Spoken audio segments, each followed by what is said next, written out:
नमस्कार दोस्तों, stock market studies में फिर से एक बार आपको बहुत-बहुत स्वागत है। तो आज यहाँ पे मैं डिस्कशन करूँगा कुछ इम्पोर्टेंट्स कंपनी के अपडेट के बारे में, कुछ इम्पोर्टेंट्स कंपनी के डिटेल्स के बारे में। तो वीडियो को लास्ट तक देखिए और अभी तक आपने चैनल को सब्सक्राइब नहीं किया तो ज़रूर कर लीजिएगा, कंटिन्यूअसली इन्फॉर्मेशन और अपडेट्स पाने के लिए। तो चलो देख लेते हैं आज के कौन सा स्टॉक है इस वीडियो के अंदर। तो सबसे पहले मैं डिस्कशन करूँगा आईडीएफसी फर्स्ट बैंक के बारे में। देखिए आईडीएफसी फर्स्ट बैंक मेरी एक पसंदीदा कंपनीज भी है और मैं एक एक बात आपको बता दूं सबसे पहले। देखिए आईडीएफसी फर्स्ट बैंक कोई छोटा मोटा कंपनी नहीं है। इसका मार्केट कैप बन चुका है 58,400 करोड़। तो कंपनी में एक लगातार लगातार एक तेजी देखने को मिला है। हाँ, बहुत सारे लोग कहेंगे कि सर इस कंपनी का प्राइस एक पेनी स्टॉक जैसे है। देखिए पेनी स्टॉक देखकर आप मत घबराना, क्योंकि देखिए कंपनी का जो पोटेंशियल है, कंपनी का जो ग्रोथ है, उसको आप जरूर देखना। जब किसी कंपनी का ग्रोथ और पोटेंशियल अच्छा होता है, तब उस कंपनी के ऊपर टिके रहना, बने रहना मेरे हिसाब से चाहिए। देखिए कंपनी ऑलमोस्ट इसका 52 वीक का लो और हाई देखकर आपको ये लग रहा है कि कंपनी आपको फंड 2x कर चुके हैं। तो मैं 2x के लिए इस कंपनी के ऊपर नहीं निवेश करके रखा। मेरा टारगेट बहुत लॉन्ग है और मैंने एक स्विंग ट्रेडिंग्स भी लेके रखा हूँ। तो वो कौन सा लेवल्स में स्विंग ट्रेडिंग्स लिया, वो मैं आपके साथ शेयर करूंगा। तो देखिए सबसे पहले कंपनी का पी रेशियो देख लीजिए, 21 के आसपास है। और कंपनी की इंडस्ट्रीज पी रेशियो कितना है, 13 के आसपास। अगर यही चीज मैं पी रेशियो का 5 साल के डेटा आपको दिखा दूं, ध्यान से देखेंगे, कोविड के टाइम में कंपनी का पी रेशियो कहाँ पे था। तो कंपनी का पी रेशियो अराउंड अराउंड आप देखेंगे तो चलो मैं कोविड से पहले ही दिखा देता हूँ, 16-17 के आसपास था। और आज भी पी रेशियो कितना है, 20 के आसपास है। इसका मतलब कंपनी का जो पी रेशियो है वो एकदम अंडर वैल्यूड है। इसका मतलब आपको देखने को मिला है। अगर पी में टाइम आपको दिखा दूं, पी रेशियो 184 गया था, कब गया था, 6 मई 2022 में। और तब प्राइस प्राइस क्या पे था, तब प्राइस था नीचे में। तो इसका मतलब 6 मई में, चलो हाँ चलो यहाँ पे मई मान में चलो, देखिए कितना था, 38। इसका मतलब जब हाई लेवल में पी रेशियो था, तब इस कंपनी का शेयर में करेक्शन था। आज पी रेशियो लो लेवल में है और शेयर भाग रहा है, इसका मतलब और भी तेजी होने का संभावना है। क्योंकि पी रेशियो यही मैटर करता है कि मेजर करते हैं कि कंपनी का जो पी रेशियो है, कंपनी का जो पी रेशियो है वो पी रेशियो यही बता रहा है कि कंपनी का अपकमिंग कुछ ईयर्स में एक अच्छा खासा धमाका हो सकता है। क्योंकि देखिए मैं एक चीज आपको बता दूं, इकोनॉमिकली इंडिया का ग्रोथ हो रहा है, उसके बेसिस में सबसे ज्यादा जो ग्रोथ होने वाला है वो है बैंकिंग सेक्टर का। क्योंकि बैंकिंग सेक्टर मतलब इकोनॉमिक ग्रोथ होने के साथ साथ बैंकिंग का भी ग्रोथ होने का जो मेन कारण है कि लोगों के हाथ में जब पैसा होगा तो सारे ट्रांजेक्शन, ज्यादा से ज्यादा ट्रांजेक्शन वो बैंकिंग के माध्यम से होगा। तो ये बात आपको हमेशा याद रखना है। तो रही बात कंपनी के एनालिसिस के ऊपर, आप ध्यान दीजिएगा। कंपनी का जो गुड क्वार्टर रिजल्ट देखने को मिला है, कंपनी का सीएजीआर का जो प्रॉफिट ग्रोथ है वो 23% के आसपास है। तो कंपनी में कुछ वीकनेस पॉइंट भी है। जो पॉइंट आप देखेंगे तो कंपनी जो मतलब डिविडेंड जो है वो डिविडेंड पे आउट नहीं करते हैं। कंपनी का इंटरेस्ट कवरेज रेशियो लो है। उसके साथ कंपनी का लो रिटर्न ऑन इक्विटी, मतलब रिटर्न ऑफ इक्विटी में आप ये देख रहे तो 5.18 का ओवरऑल लास्ट 3 ईयर्स में देखने को मिला। तो कंपनी का हाँ जो लाइबिलिटीज है वो भी बढ़ चुके हैं। कितना लाइबिलिटी बढ़ा वो मैं आपको दिखा दूं। आप ध्यान देंगे कि कंपनी का टोटल लाइबिलिटी जो है वो कंपनी का 2,39,000 के आसपास लाइबिलिटीज बन चुके हैं। अभी इतना लाइबिलिटी बन चुके हैं क्यों, क्योंकि कंपनी का जो आदर्श लाइबिलिटी है वो भी देखिए, यहाँ पे आदर्श लाइबिलिटी भी ज़्यादा देखने को मिला, कंपनी का बोरिंग्स भी ज़्यादा देखने को मिला। तो आप सोच रहे हैं कि कंपनी का इतना ज़्यादा कर्जा है तो कंपनी सस्टेन कहाँ से कर पाएंगे। देखिए बैंकिंग सेक्टर और फाइनेंस सेक्टर, इस दोनों सेक्टर में कोई भी कंपनी अगर कर्जा ज़्यादा ले रहा है तो सोचिएगा वहाँ पे एक प्लस पॉइंट है। प्लस पॉइंट का मतलब क्या है, वहाँ पे प्लस पॉइंट यही है कि कंपनी ज़्यादा कर्जा ले रहा है, इसका मतलब ज्यादा से ज्यादा वो लोन दूसरों को बांट रहा है। तो लोन ज्यादा बांटेंगे तभी ना उसको इंटरेस्ट आएगा। हाँ, अभी ये देखना है कितना लोन बांटा और कितना इंटरेस्ट वो उठा पाए। अगर जो इंटरेस्ट उठा ना पाए, जो पैसा मार्केट से उठा ना पाए, उसको कहा जाएगा एनपीए, मतलब नॉन परफॉर्मिंग एसेट। तो कितना परसेंटेज वो उठा नहीं पाया, वो चलो मैं आपको दिखा देता हूँ। तो मैं इस बार का रिजल्ट मतलब क्वार्टरली रिजल्ट आपके सामने रख चुका हूँ। यहाँ पे देख सकते हैं नेट एनपीए का जो परफॉर्मेंस है वो किस तरीके से देखने को मिला। अगर नेट एनपीए के बारे में यहाँ पे बात करूँ तो ध्यान दीजिएगा, इस बार बना 0.70%। पिछले बार कितना था, 0.86%। पिछले साल में था 1.30%। इसका मतलब जो लोन मार्केट में बाँटा हुआ था, उनमें से ज़्यादा पैसा वो उठा पाए। कम पैसा पड़े हुए हैं। तो पिछले सालों को बीट किया, पिछले क्वार्टर्स को भी बीट किया। तो इस तरीके से अगर कंपनी परफॉर्मेंस करता गया, तो कंपनी एक रॉकेट बन सकता है, मतलब धमाका कर सकते हैं। तो मेरे कहने का मतलब है, कंपनी के जो पैरामीटर्स है वो अच्छी है, इसलिए कंपनी के ऊपर देखिए इंस्टीट्यूशन खुद का होल्डिंग्स बढ़ाना स्टार्ट कर दिया। जैसे एफएस ने अच्छा खासा होल्डिंग्स इंक्रीज किया, डीएस ने भी किया, और उसके साथ साथ पब्लिक ने भी यहाँ पे होल्डिंग्स को, मत सॉरी, गवर्नमेंट के पास उतना ही होल्डिंग है, पब्लिक ने भी थोड़ा सा होल्डिंग्स को यहाँ पे बेचा है। प्रोमोटर ने कोई भी शेयर बेचा नहीं, छोटा मोटा स्टेक बेचा। तो कंपनी के चार्ट पैटर्न्स के बारे में बात करूं, तो मैंने आपको ट्रेड मेंशन किया था। वो ट्रेड क्या था? यहाँ पे कफ विथ हैंडल पैटर्न यहाँ पे क्रिएट हुआ। तो कफ विथ हैंडल पैटर्न जब क्रिएट होता है, तब एक ब्रेकआउट लेवल आपको देखने को मिलता है। तो इस जगह पे क्या हुआ, एक ब्रेकआउट लेवल देखने को मिला। तो ब्रेकआउट जब लेवल देखने को मिला, तब मैंने आपको ये भी मेंशन किया था, ब्रेकआउट कंफर्मेशन होना चाहिए। तो ब्रेकआउट कंफर्मेशन किस तरीके से होता है? देखिए, इस लेवल को मार्किंग किया था और इस कैंडल ने ब्रेकआउट दिया। तो कंफर्मेशन किसने दिया? इस कैंडल ने। मैंने आपको बहुत बार बोला हूँ, जब कोई कैंडल ब्रेकआउट करते हैं, तो उसके हाई के ऊपर नेक्स्ट कोई कैंडल क्लोजिंग होना चाहिए। यहाँ पे जो रेड कैंडल बना था, इस कैंडल को मैं इग्नोर करूंगा। मुझे कुछ ग्रीन कैंडल में क्लोजिंग चाहिए, और उसके ऊपर मैं एंट्री लेने वाला हूँ।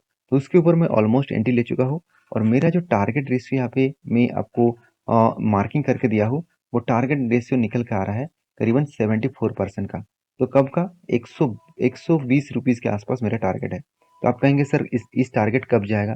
देखिए, कब जाएगा इसका मुझे पता नहीं, फिर भी मैं अगर काफ का साइज देखूँ, तो काफ का जो डिस्टेंस है उसके साइज के देखो, टाइम के देखो, तो अराउंड आप देखेंगे तो 116 डेज, एटली एट मतलब एटलीस्ट 4 मंथ, 4 मंथ, अगर 4 मंथ छोड़ दीजिए, मुझे अगर 6 मंथ में भी इसका टारगेट मिला ना, तो भी बहुत बढ़िया है। 6 मंथ में 70% का टारगेट मिलना कोई कम नहीं है। कम है क्या? जरूर कमेंट्स करके बताना। तो आप भी इस तरीके से टेक्निकली चार्ट पैटर्न सीखना चाहते हो, तो चैनल को सब्सक्राइब करिए। और हाँ, ये मेरा टेक्निकली चार्ट पैटर्न मैं आपके साथ जो शेयर करता हूँ, मैं मेरा खुद का ओपिनियन है, मेरे खुद के डिसीजन है। आप प्लीज ब्लाइंडली किसी के ऊपर निवेश मत करना। किसी के ऊपर निवेश करना है तो स्टडी करके जरूर करना। नेक्स्ट जो कंपनी जिसके बारे में बात करूँ, उसका नाम है डेविस लैब। देखिए, डेविस लैब एक ऐसा कंपनी है जो इंडिया के एफएम सॉरी फार्मास्यूटिकल इंडस्ट्रीज में, ड्रग्स इंडस्ट्रीज में कंपनी नंबर 1 है। कंपनी की जो खासियत है, कंपनी के डेप्थ एकदम जीरो डेप्थ है। आरओसी या आरओई बेस लेवल में देखने को मिलेगा।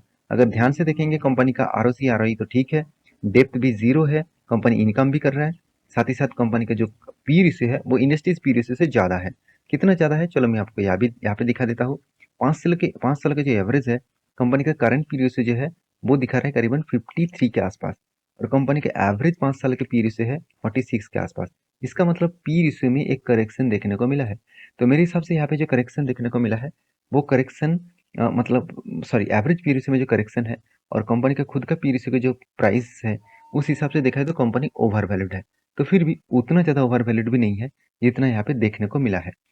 तो कंपनीज के क्वार्टरली रिजल्ट के बारे में बात करूँ, तो कंपनी इस बार अभी तक रिजल्ट पब्लिश नहीं किया। तो रिजल्ट जब पब्लिश हो जाएगा, तब मैं आपके साथ डिस्कशन करूंगा। तो सेल्स के बारे में बात करूँ, कंपनी का सेल्स देखिए, ईयरली कंपनी का सेल्स में थोड़ा सा करेक्शन देखने को मिला, और प्रॉफिट ग्रोथ में कंपनी का करेक्शन भी थोड़ा सा देखने को मिला है। पिछले सालों में जो प्रॉफिट था, उसके हिसाब से देखा है तो इस बार भी कंपनी का प्रॉफिट थोड़ा सा डाउन देखने को मिला है।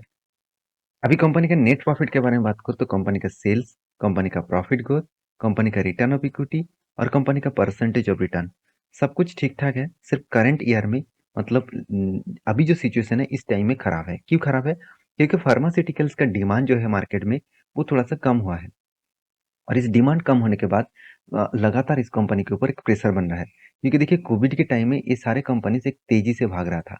मैं चलो एक बार चार्ट पैटर्न्स में ही आपको दिखा देता हूँ, तभी आपको पता चलेगा।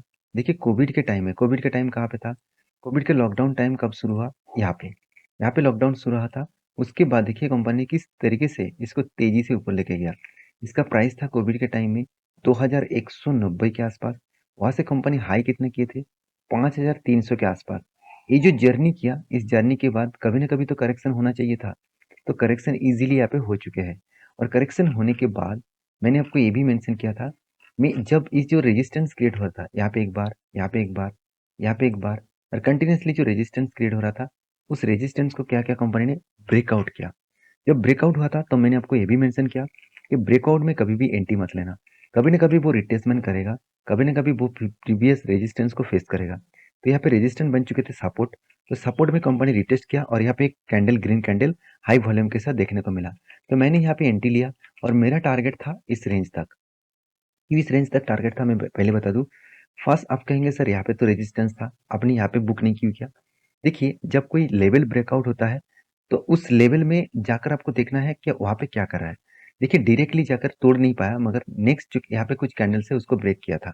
तो मैं कंफर्म हो गया था, अगर रिट्रेसमेंट करके 200 डेज ईएमए के ऊपर भी है, इस लेवल के ऊपर अगर फिर से रिट्रेसमेंट करके ब्रेकआउट करे तो इजीली मुझे टारगेट यहाँ तक मिल सकता है। तो वही हुआ जो यहाँ पे होना चाहिए था। यहाँ पे ब्रेकआउट कंफर्म हुआ था और उसके बाद रिट्रेसमेंट करके ब्रेकआउट कंफर्म कर दिया और देखिए धीरे धीरे करके वो इजीली टारगेट दे दिया। तो फिलहाल के लिए आप कहेंगे सर अभी क्या कोई लेवल्स है? बिल्कुल ऑब्वियसली लेवल्स है, मगर वो लेवल्स को अचीव करने के लिए पहले इस रेजिस्टेंस को ब्रेक करना पड़ेगा। इस रेजिस्टेंस को ब्रेक करेंगे तो इस लेवल तक नेक्स्ट टारगेट रहेगा 4322। तो देखिए, टारगेट रहेगा मतलब है इस लेवल तक जा सकते हैं। तो ये मेरा प्रेडिक्शन है, आपका प्रेडिक्शन नहीं है। तो प्लीज एक बार रिसर्च करके काम करना, ब्लाइंडली निवेश करना ना करना, क्योंकि हम हमेशा आपको कंपनी का जो लेवल्स बनता है, जिस तरीके से टेक्निकली चार्ट पैटर्न्स देखा जाता है एज ए प्राइस एक्शन के हिसाब से, तो उस हिसाब से हम आपको शेयर करते हैं सारे डिटेल्स। तो प्लीज इसको ब्लाइंडली एज ए इन्वेस्टमेंट और एज ए ट्रेडिंग के हिसाब से मत सोचना। तो आप आपके खुद की भी एनालिसिस करिए, स्टडी करिए, उसके बाद काम करिए। नेक्स्ट जो कंपनी है जिसका नाम है क्लीन साइंस एंड टेक्नोलॉजी। देखिए, क्लीन साइंस एंड टेक्नोलॉजी बहुत पुराना कंपनी है। कंपनी 2003 में स्टार्ट हुआ, अराउंड 20 साल कंपनी हुआ है। तो फिर भी ये एक केमिकल इंडस्ट्री से बिलोंग करने वाला कंपनी है। और कंपनी का जो बिजनेस है आप देखेंगे तो clean science technology one of the leading chemical manufacturing globally. तो ग्लोबली कंपनी मार्केट को अच्छा अच्छा खासा कैप्चर करके रखा, जहाँ पे कंपनी देखा जाए तो स्पेशलिटी केमिकल्स, परफॉर्मेंस केमिकल्स, तो इस तरीके से प्रोडक्ट्स को वो बेचते रहते हैं। तो आप कहेंगे सर मार्केट में तो आपने बताया कि मार्केट ने तो स्पेशलिटी केमिकल्स का जो डिमांड है वो कम हुआ।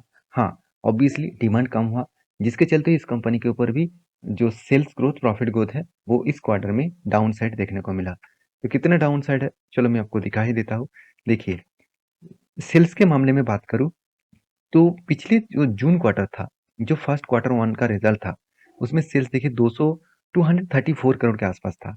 और इस बार कितना बना, 188 करोड़।